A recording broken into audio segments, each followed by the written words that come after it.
I am. You wouldn't know it, but this is take 2 because I messed up the first one. Anyway, today is July 5th, and background music today is brought to you by your father in the garage, so you're welcome.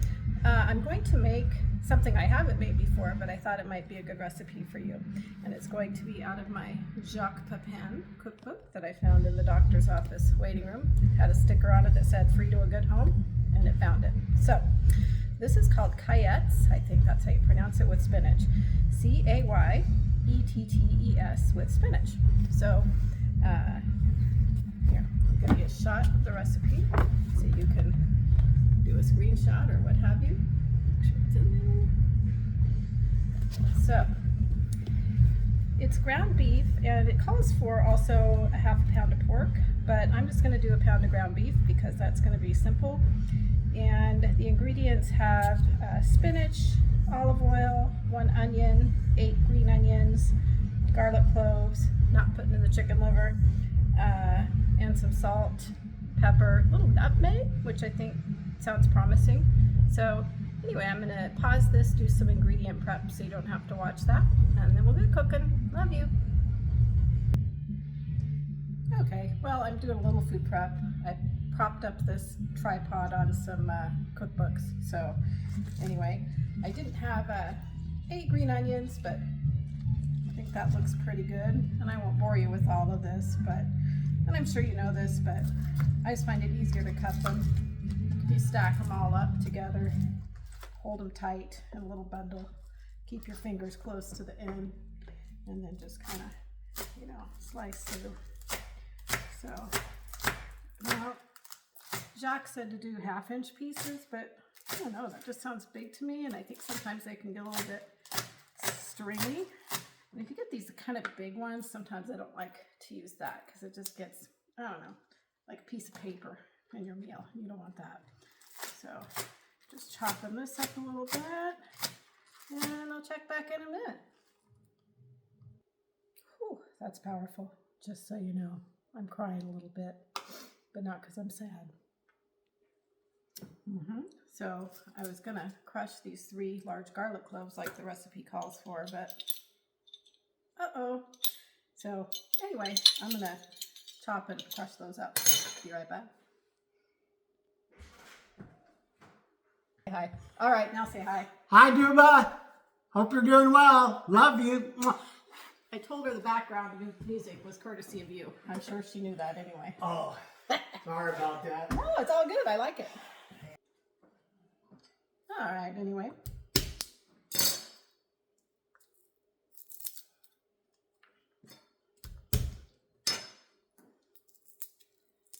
Give it in a crush.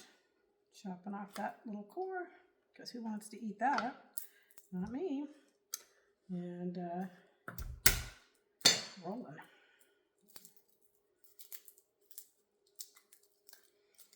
This is, as you know, as you used to do, a good first job for kids when they're cooking. Let them crush the garlic. So, alrighty.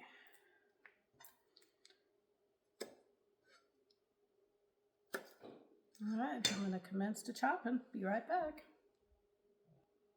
Changed my mind. I'm going to use the grater. That can be a good option also. Oh, actually that was probably dumb because I'm going to want to grate my nutmeg with this a little bit. I can use the old one. But I don't know. Sometimes I think when you have the diced garlic and the little pieces, it just doesn't quite get the flavor all the way through like I would like it to. So in most cases, that's why I prefer to use the garlic press, because I think that's just how you extract. It's kind of like the finer the garlic is, right? Like if you have a whole roasted garlic, it's a very, very mellow flavor. When it's chopped, it's stronger, but when it's crushed, you're really getting all of those compounds out of there. I know there's an official name for it, and that, I can smell it. It smells really good. And aren't I just making a mess?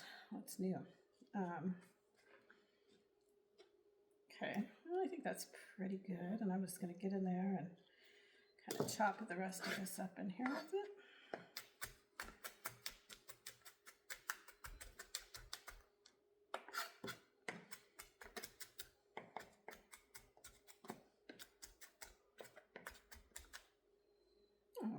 think that's pretty good. All right, rinse my hands here.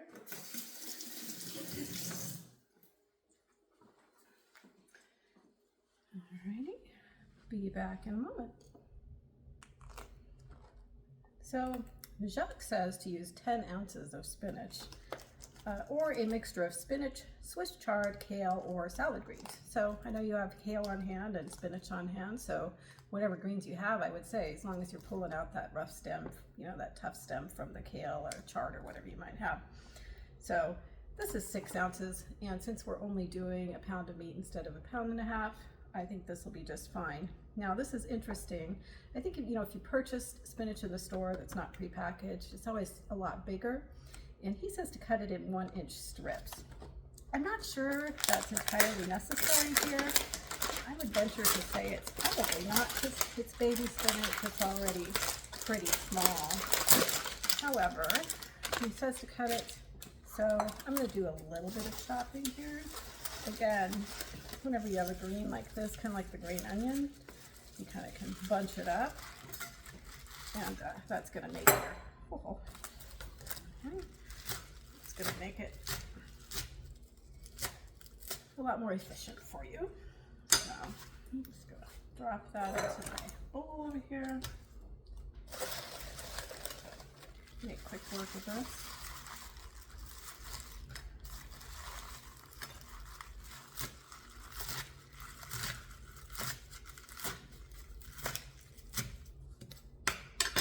A lot of spinach, it'll shrink. You know, I think what you could do too, if you didn't have fresh spinach, but you wanted to keep some on hand, and I used to do this with the spanakopita, those 10-ounce boxes of frozen spinach are actually pretty good if you're just cooking the product anyway. And you can just warm those up in the microwave and use a clean kitchen towel. It's kind of fun to wring out all of the liquid because it's really wet that way, but that would work great also.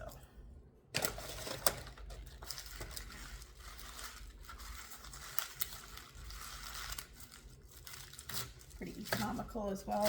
You don't have to worry about it going bad like greens do sometimes, so that's just something to keep in mind.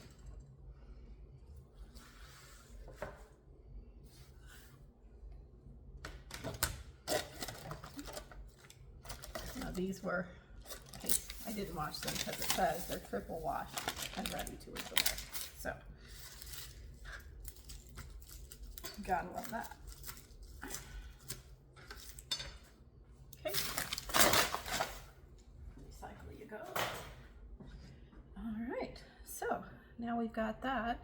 And so now what he says to do is heat olive oil in a large skillet. When it's hot, add the onion and scallions and cook for 1 to 1.5 minutes until softened but not browned. Add the garlic and stir well. I say it's always a good rule to cook the onion first, get that softened up, and then of course put the garlic in last. Otherwise it can have a tendency to burn. Or even if it gets really brown, sometimes it can be a little bit bitter. So you don't want that. Okay. Add the garlic, stir well, add the spinach, saute stirring for about 2 minutes until it's wilted but is still green, set aside to cool. And then put the chicken livers in the food processor, but you know I'm not having any of that. So I'm gonna get my pan heated up over here, get these rolling. I'll see if I can get this tripod set up over at the stove.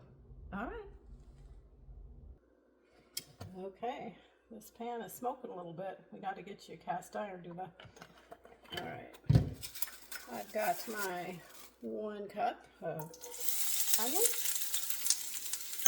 Put my olive oil in there. And Jacques says to throw maybe spatula.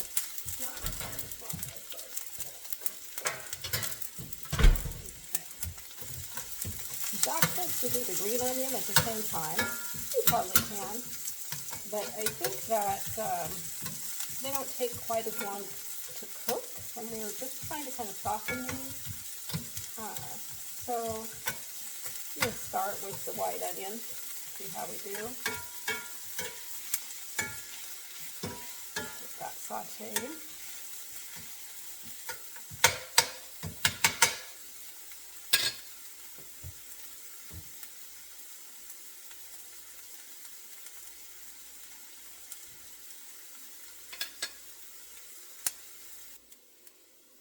right, these onions are softening up a bit, getting a little color on them. I think that was about 3 minutes.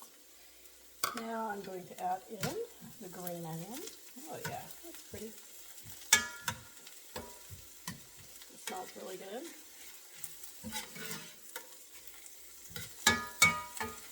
Let that saute up for a minute. Okay, those are really getting nice and fragrant in a different way than the white onion is.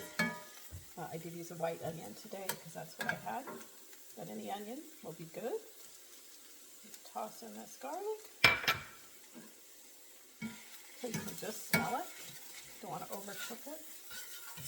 But when it gets really fragrant, that's when you want to add your other stuff.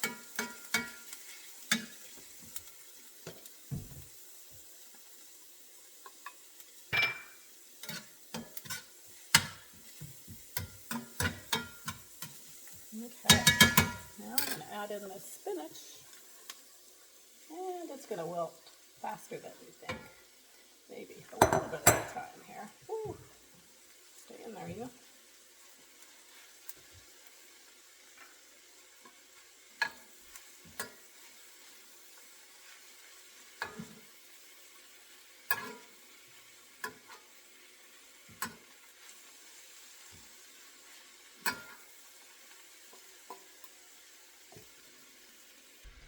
Okay, I've added in the rest of that spinach, and you know, I think one of the keys to good cooking and good flavor is to season as you go.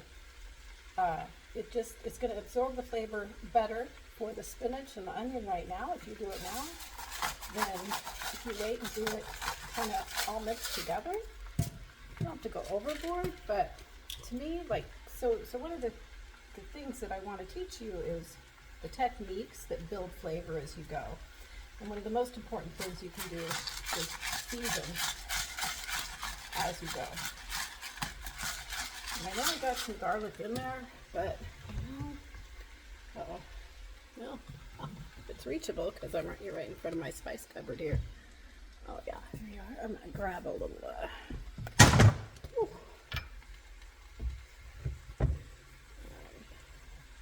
garlic. Just because, a little good, more better. It's garlic. And actually, too, I feel like it needs a little bit more oil in the pan. I didn't measure in the first place. Who knows if I had enough. I tend to want to start with less, and depending on what it is. Okay. Okay, we're looking nice now. It's getting nice and wilty. Kind of pretty.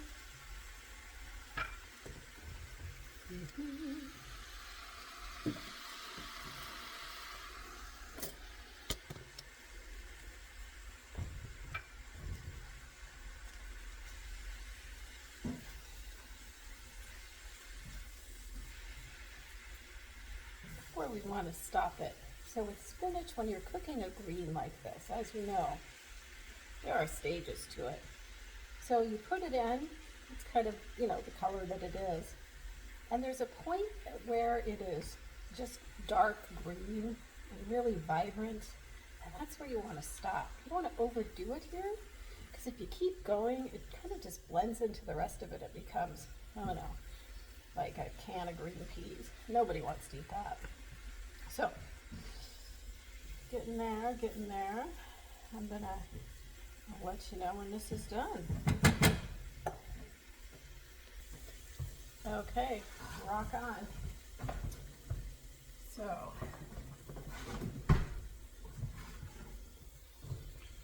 looking pretty good, right?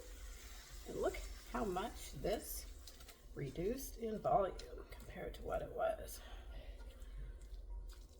This bowl could hardly contain all of that raw spinach. And now it's got the onion, the green onion, the garlic, and the spinach, and look, this poor little bowl is barely full. So we're gonna set this aside and cool. We don't wanna add it to, you know, hot to the meat. So I'm going to prep over here on the counter again. Get ready to season the meat. I'm just going to spread this out a little bit in here to help hasten the kind of spread it up the sides of the bowl. All right. Okay, back at the counter, we have our spinach mixture cooling. Now it's time to address the meat. So one thing you want to think about here, this recipe called for 1 pound of beef, 1/2 pound of pork, and some chicken livers. So what we want to think about here is texture of ground beef. So it can tend to get a little bit dry, it can tend to get a little bit tough. So you want to address that maybe in some other ways. Since we're taking away maybe pork, which might be a little bit fattier than the beef and has a different, smoother kind of texture, and we are taking away the chicken liver. But I'm not concerned about that flavor, but I'm concerned about what that might add for the texture. So rather than, so you don't have to do this, but I decided to because I know it's something that works to bring some moisture and maybe a little bit more palatable texture to the ground beef. So I'm going to make a bit of a panade, which is, I just got some of your dad's favorite Big Franz bread here. I'm going to tear it up, get that soaking in a little bit of milk. Where's that at? Okay.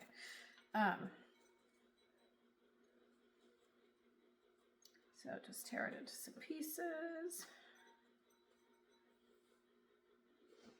And I'm just going to add a little bit of milk. Not a ton. Just enough to, you just want it to kind of moisten. And then I'm going to fork.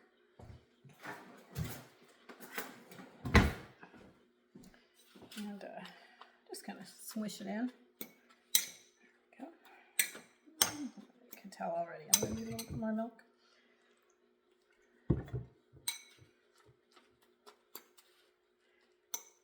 Milk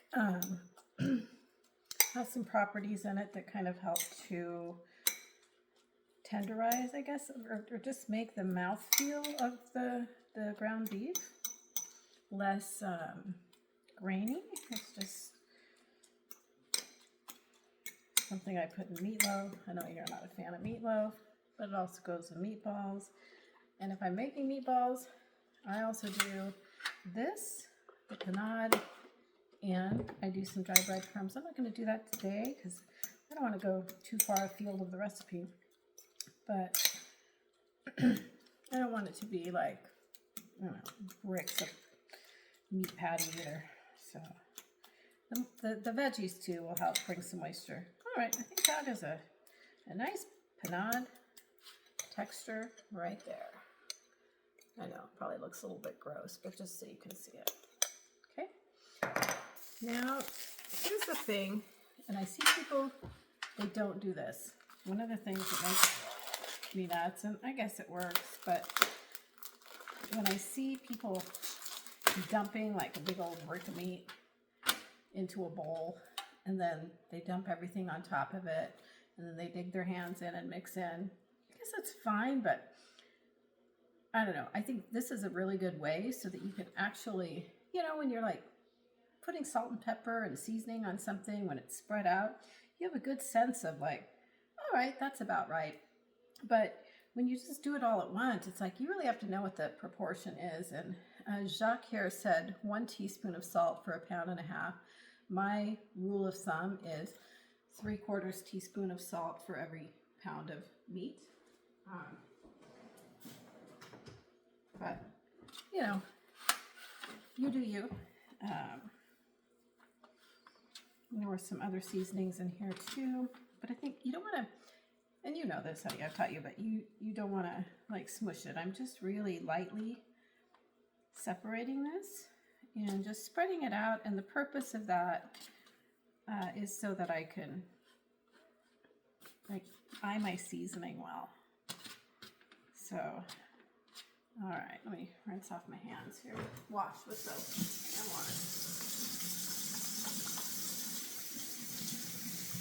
Sorry to make you endure that, but I didn't want to touch my phone.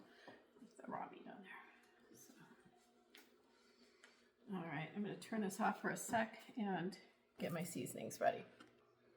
Okay, so Jacques Pepin said salt, pepper, nutmeg.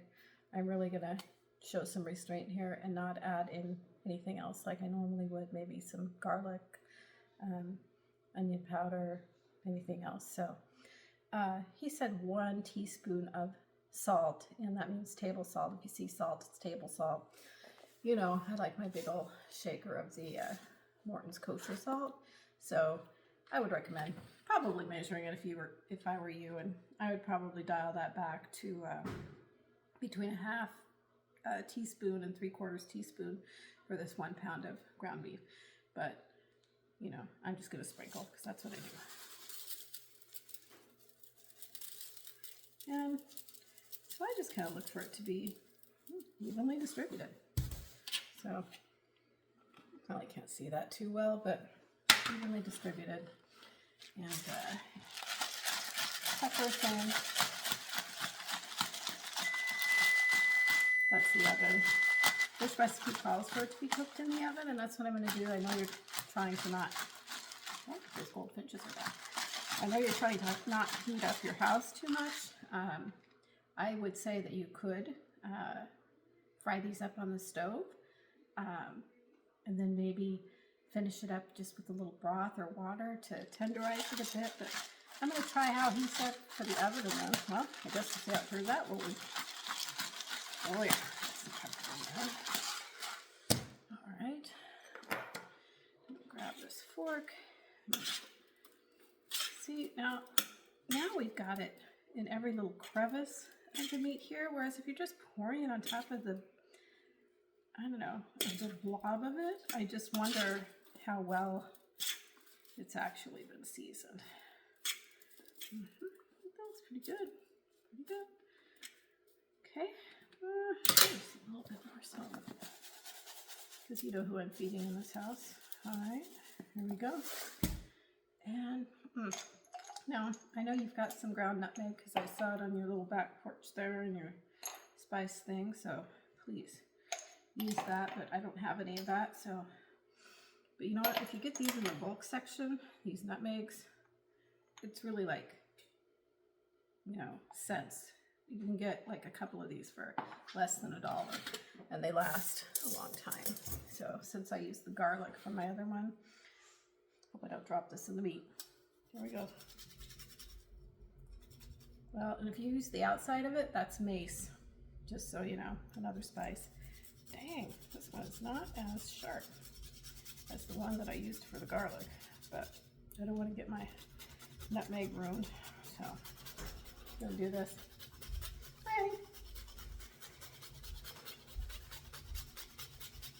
Come on in. Are you still filming? I am. Oh. You're welcome anytime. I better put some clothes on. You got clothes on. Are you looking for your chips? Thanks, honey. You want your dip? I got it covered, honey. You keep doing your video. Okay. I want to interrupt you. You're not. I keep turning it on and off because it's already at 24 minutes. Nobody wants to watch for that.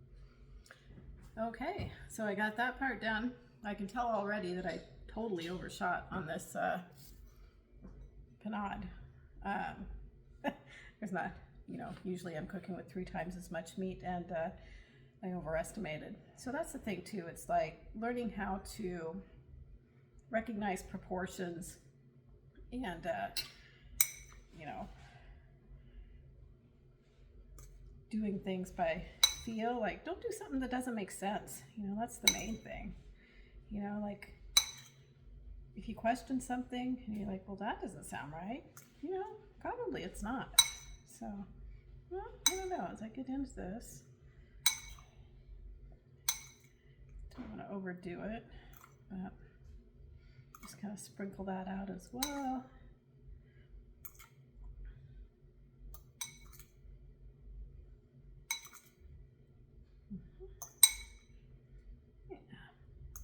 Well, I don't know. Maybe I do know what I'm doing. I think that'll be okay.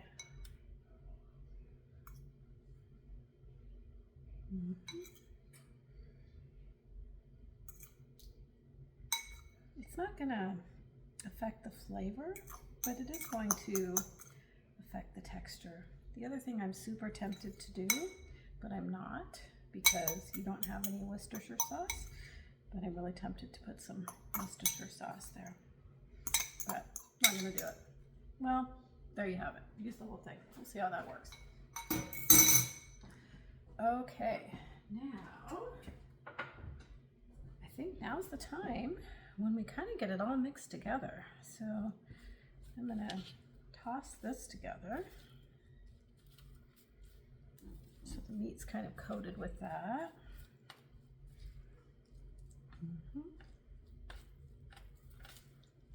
Good.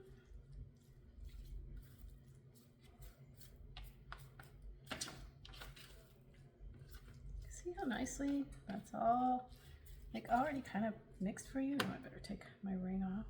This will not be a good look. All right, now let's see, I've already got this spread out.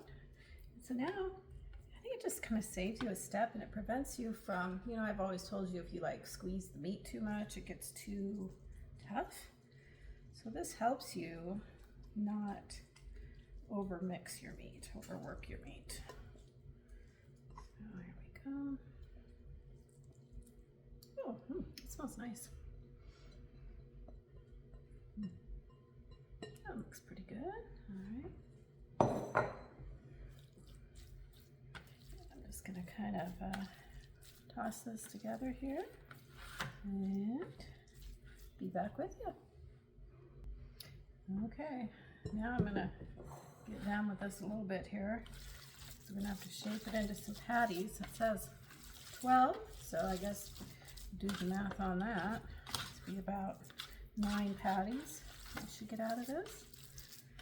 And I like to just shape, if I'm doing meatballs or something, just kind of shape it on the pan. Oh, this is nice. See now, this feels really wet, and that's okay. That's kind of what you want when you're doing a mixture like this.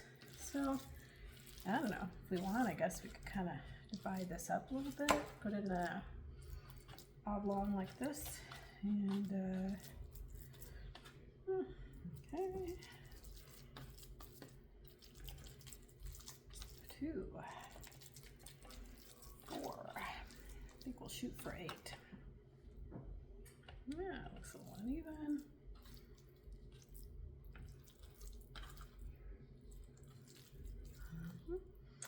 Okay, oh yeah, look pretty good.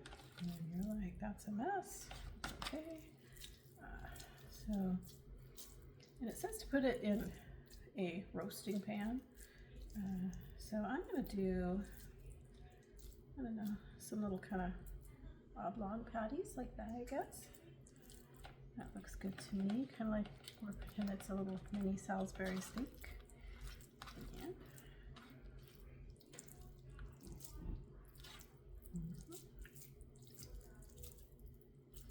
I would turn this off and spare you, but my hands are all gross.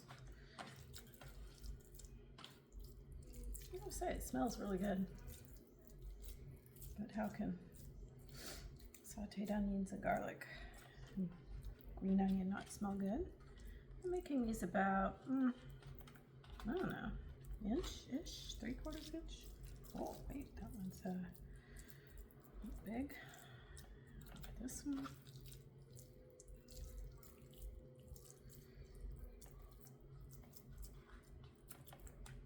They probably won't be perfectly even, but so what Jacques says is that sometimes these, you can make these and they're really good kind of for leftovers or even cold, like if you slice them up and make a sandwich or something. I don't know, might be good. We're gonna find out.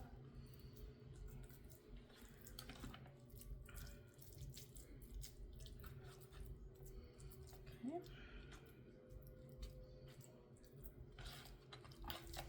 I'm already realizing this is 30 minutes long, so I should pause this more often apparently. So apologies for that.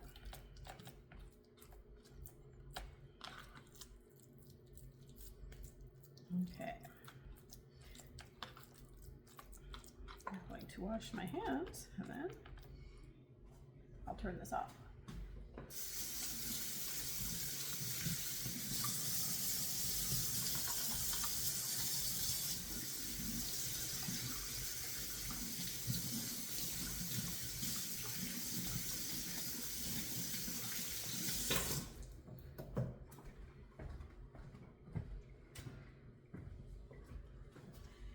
Okay, so obviously there has to be some way you can edit this and like make it shorter, but I'll have to figure that out later.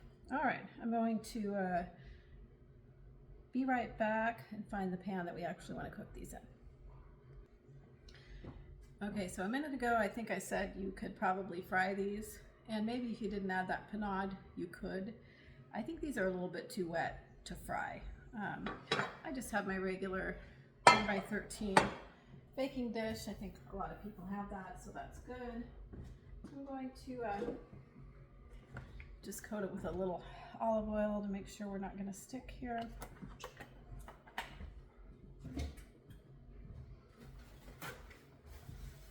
Spread that around a bit with a paper towel. Just make sure we get it good. Ooh, okay, now the transfer. I'm going to use my spatula. We need to get you one of these. I don't know what I would do without it. Okay, put my little patties. Now he said cook them close together, so I'm going to do that. And I think these 8 patties will fit the bill. Sorry, I'm kind of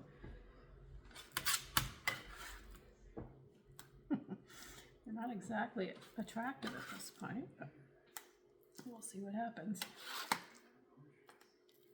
I feel like, here, let's switch this out. They're a little messy looking. Just like me. We'll give it a little final shape up here.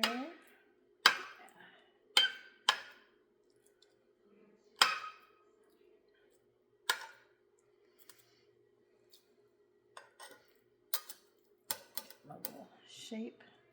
This reminds me of we had these things in the college cafeteria at OSU. They were called trailblazer steaks. They tasted like some kind of processed beef. They were kind of nasty. But whenever you have those for dinner, one night, you do the next night, you're gonna have vegetable beef soup. So, all right, well, there we go. Let's, I think I'm going to give it a little more pepper on top before we put them in the oven.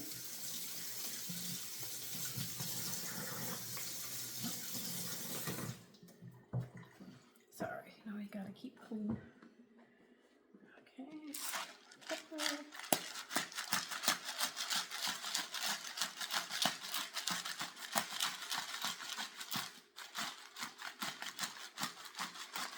Okay, and let's see what it says here.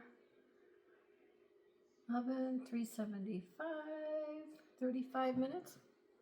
Okay, it's going in. We'll be back in 35. See how it goes.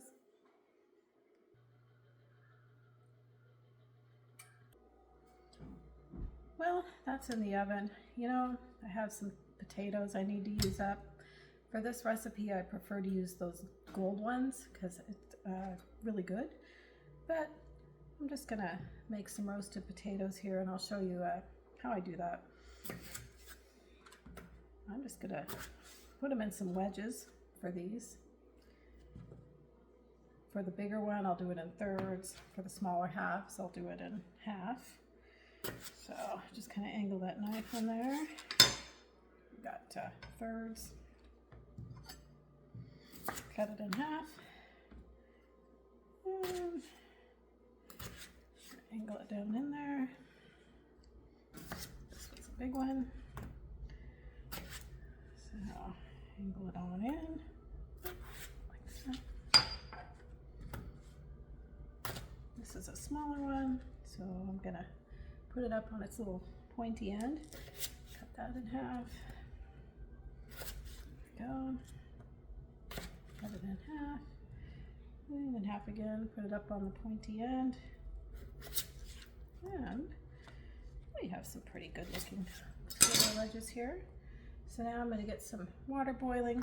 I'm going to, you can just put them in raw, but I think it takes too long. It's kind of nice and you get some more flavor in there. You know how to do the mashed potatoes, girl. Like the seawater, put them in there. I would parboil them probably for about 7 minutes until they're just kind of barely tender. And then we'll put them on our tray with the olive oil and roast those while the meat is kind of resting. All right, catch you later. Okay, the burnt rice pan looking good, and just gonna season those up, stir it up.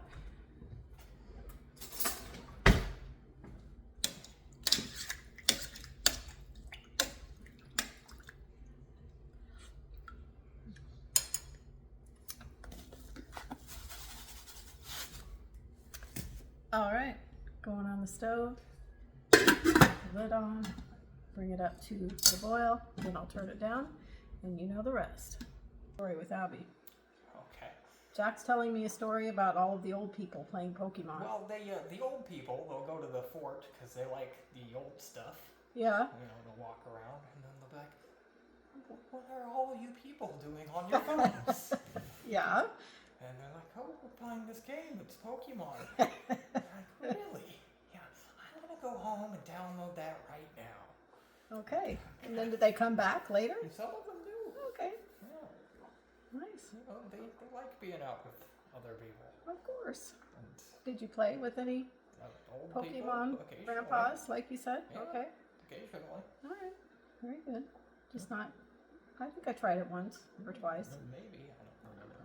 Yeah. When we lived on Cecilia, maybe. That would have been, when it started. All right, well, I'm torturing Abbie with the length of this video, so I'm going to pause. Bye. Okay, so the potatoes took less than I thought. Sorry. I think that was about 6 minutes, I'm going to say. Cancel that one. And I'm going to spread these out on this cookie sheet that I already oiled a tad with a little bit of avocado oil. Whew, that's hot.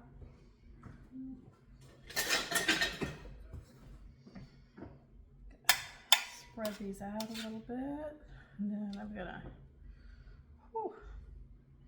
put a little more olive oil on there, salt and pepper. Actually, I think I'm gonna use some of that steak seasoning because I like that on there. Oh, hot stuff. All right, be back. No, you don't. Jack is asking what this is. I said it's a Cayette. He said he doesn't like French people, and I said he has to make an exception for Jacques Pepin. It's kind of like a spanakopita inside of a beef patty. Okay. So that's what I'm going to call it. And oh, these potatoes here, I put some olive oil, some seasoning. I'm making sure they get coated. And you want to make sure, you don't want to put them like the skin side down because that's boring. You want the browning to be on the potato, so I'm making sure they get like flipped over like that. Okay. Yep. That's what I got. Alright. How is the talking to the camera doing? That doesn't bother me in the least. Okay. I just feel like I'm talking to Abbie. So Okay. that's what I do. And I do believe, so you're gonna post this straight to the YouTube. I guess. It's Is that how one would do it? It's gonna be too long to send over text. Oh, is totally. what I'm saying. Yeah.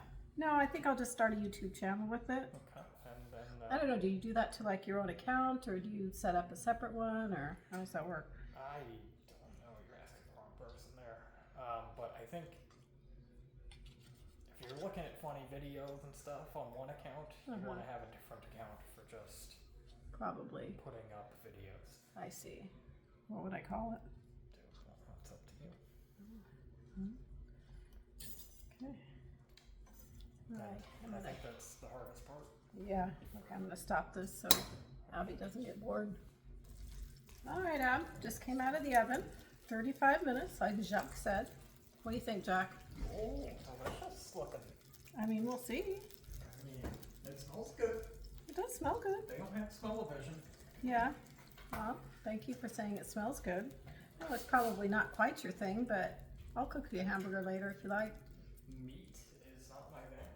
Well, with the spinach, that's the thing. Okay. Well, I'll give it a bite.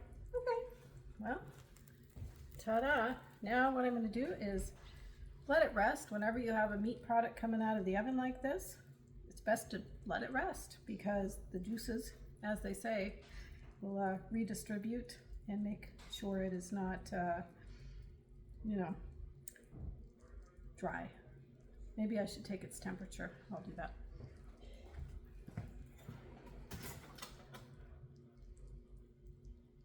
Maybe if I can find the thermometer.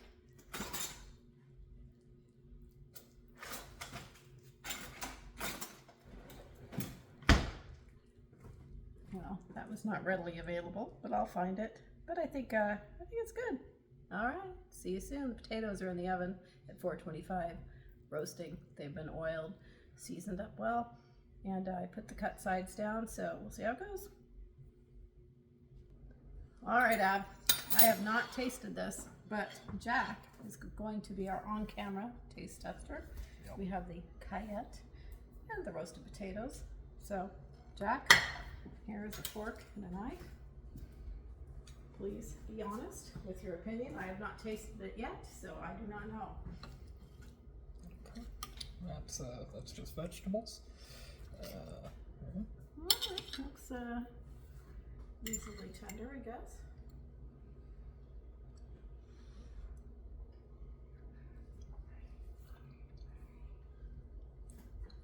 It's tasty. Is it? I think so. Okay. Of course, I don't know what it's supposed to taste like. I don't either. I never had one before, so describe it. And now a potato. Oh yeah, it's good.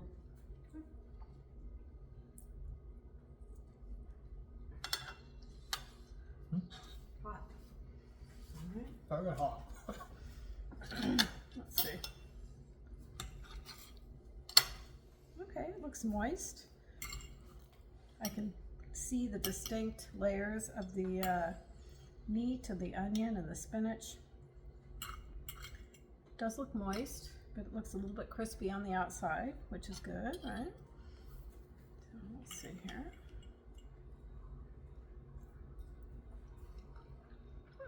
It's good.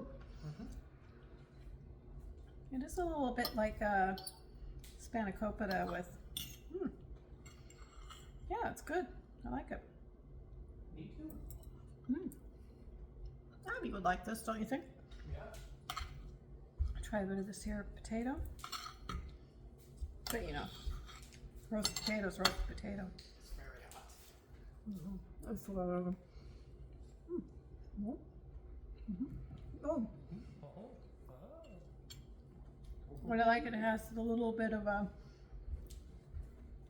crispy layer seasoned on the outside, and it's like a nice fluffy, moist texture on the inside. So I think it's winter. All right, I'll show you the final platter in a moment with the salad, etc. Oh. All right. I was very interested. Okay, thank you. All right, Anne, here we have our finished product. We have our Cayette, our roasted potatoes, and a tomato salad with some basil, blue cheese crumbles, and thyme, and a little olive oil.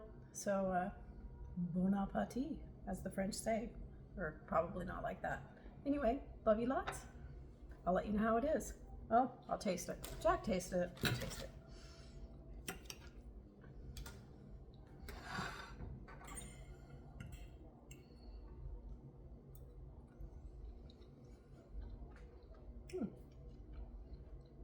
It's good. I think you would like that. It's kind of got a light crust on the top. The inside is tender. The spinach onion mixture is flavorful, reminiscent of a spanakopita. Yeah, I think you would like this. I think this would be a good recipe for you. And you could like freeze them, or you could, you know, just keep them in the fridge and take one to lunch with you, give one to Big Jack. He could toss it, you know, in a pan and heat it up or microwave or whatever. Why are you looking at me when we say this? I'm looking at Jack because I'm talking to a person. Jack's like, why are you looking at me? Potatoes are good. As roasted potatoes are. I'm gonna put a little extra time on here because it's good. All right. Thanks, Ab. I hope you enjoyed it. Sorry for the 46 minutes. I'll try to, apparently Jack says you can edit this, so I'll give it a try. Love you. Bye.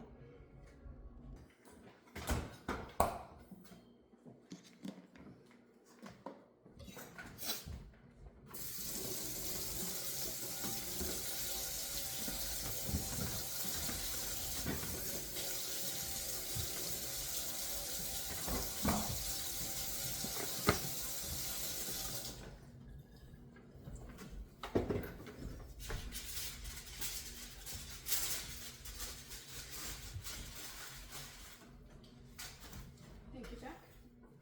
Oh, yeah.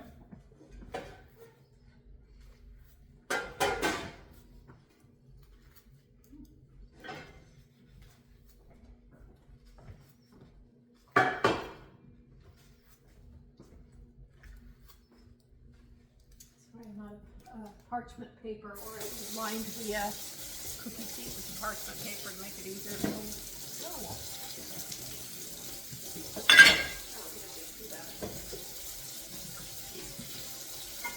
Who did what? I said I don't think it will be too bad.